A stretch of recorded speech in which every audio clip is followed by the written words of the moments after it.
مساء العسل، والله انت عسل. في ناس اول ما بتحصل صفقة بيروح مطلع الآلة ويحسب للاعب بياخد قد ايه في السنة، في الشهر، في اليوم، في الدقيقة، في الثانية، لدرجة انه ممكن يحسب له في فينتو ثانية ياخد قد ايه.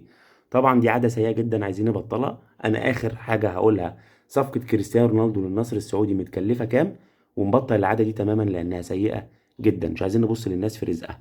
صفقة كريستيانو رونالدو متكلفة من الشمال طبعا 9 5 4 3 2 5